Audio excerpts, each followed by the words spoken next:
মঞ্চে আসবেন কবি, লেখক এবং সাহিত্যিক নিশাত শারমিন জেসমিন। ধন্যবাদ আপু, আপনাকে অসংখ্য ধন্যবাদ। আসসালামু আলাইকুম, শুভ সময়। আজকের এই নান্দনিক আয়োজন মানে আমার এত প্রিয়। আমি যখন আঙ্কেল টমস ক্যাবিন পড়েছিলাম তখনই আমি মানে এই যে বর্ণবাদের বিষাক্ত বিভীষিকা সেটা পরে শিউরে উঠেছিলাম।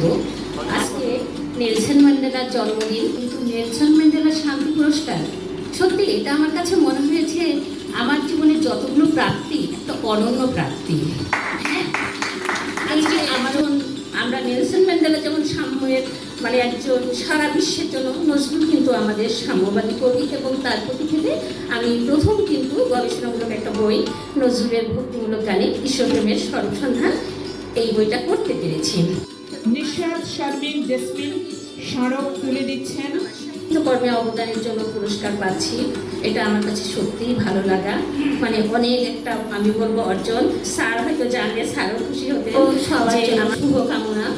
আর আবার ফাউন্ডেশনের প্রতি জনাব মাসুদ রানা ভাই, ওনার এই অনন্য প্রয়াস অব্যাহত থাকুক, মঙ্গল আলোকে আলোকিত হোক সবার অন্তর। ধন্যবাদ। কবি, লেখক, সাহিত্যিক নিশাত শারমিন জেসমিন আপু।